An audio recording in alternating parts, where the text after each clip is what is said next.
আজকে যারা সংস্কারের কথা বলছে, এরা সুবিধা প্রাপ্ত হয়ে, অর্থাৎ সরকার তাদেরকে গাড়ি দিচ্ছে, তাদেরকে বেতন বোনাস ভাতা দিয়ে দিচ্ছে, তারপরে তারা বসে বসে সংস্কারের কথা বলছে।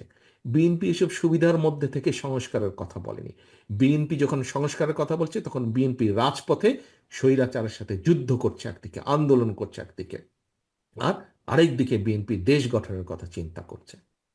যারা বলছে আগে সংস্কার পরে নির্বাচন, তাদের ক্ষেত্রে আমরা কি দেখছি?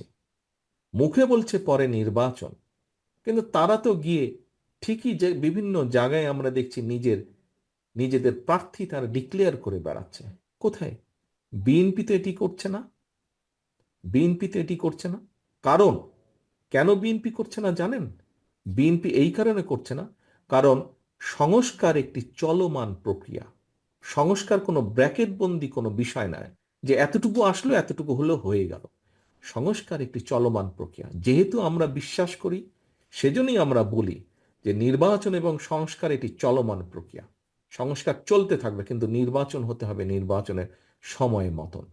এবং সে কারণেই আমরা অনেককেই দেখছি বলছে মুখে আগে সংস্কার পরে নির্বাচন, কিন্তু বাস্তবে তারা ঠিক তার বিপরীত কাজটি করছে, যেটি বিএনপি কখনোই বলে না, বিএনপি করে না। বিএনপি তাই করে যা বিএনপি বলে, বিএনপি তাই বলে যা বিএনপি করে। প্রিয় সহকর্মীবৃন্দ, আমি একটু আগেই বলেছি বিএনপি কখন সংস্কারের প্রস্তাব দিয়েছে।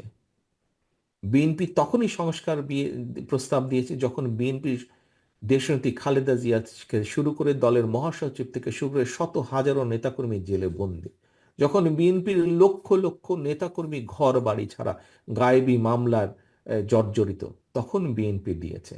আজ আমরা অনেক মানুষের মুখে শুনতে পাই সংস্কারের কথা। আজকে দ্বিতীয় প্রশ্নটি আপনাদের কাছে। আজকে যারা সংস্কারের কথা বলছে, খুব জোর গলায় সংস্কারের কথা বলছে, তাদের কতজন ব্যক্তি সেই সময়ে স্বৈরাচার শেখ হাসিনার রক্ত চক্ষুকে উপেক্ষা করে সংস্কার করার কথা সাহস করে বলতে পেরেছিল? আজকে যারা সংস্কারের কথা বলেছে, তারা বিএনপির নেতাকর্মীর মতন কতগুলো মামলা খেয়েছে, কতদিন অত্যাচারিত হয়েছে, কতজনের ঘর বাড়ি ভাঙা হয়েছে, কতজনকে আদালতের বারান্দায় সপ্তাহে 7 দিনের 5 দিন ঘুরঘুর করতে হয়েছে? হয়নি। খোঁজে দেখেন, কারোরই হয়নি যারা আজকে জোর গলায় সংস্কারের কথা বলছে। বিএনপি কেন সংস্কারের কথা বলছে? কারণ বিএনপি অভিজ্ঞতা আছে। সেটি বিএনপি সরকারে থাক, বিএনপি বিরোধী দলে থাক, বিএনপি সকল সময়ে জনগণের সাথে সম্পর্কিত। হতে পারে আমাদের বিভিন্ন সীমাবদ্ধতা আছে, কিন্তু আমরা সকল সময় চেষ্টা করি জনগণের সাথে থাকতে, জনগণকে সাথে রাখতে।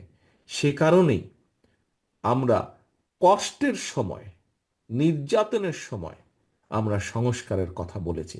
কারণ আমাদের অভিজ্ঞতা দিয়ে, সবকিছু দিয়ে আমরা অনুধাবন করেছি, অনুভব করেছি যে এই দেশের মানুষের ভাগ্যের পরিবর্তন করতে হলে সংস্কারের প্রয়োজন আছে। ক্ষেত্র বিশেষে বিভিন্নভাবে সংস্কারের প্রয়োজন আছে।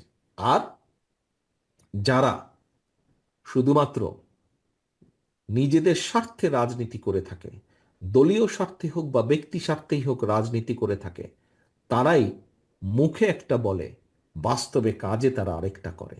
মুখে বলে সংস্কারের কথা, সুসময়ে তারা সংস্কারের প্রস্তাব দেয়, কাজে তারা করে আরেকটা।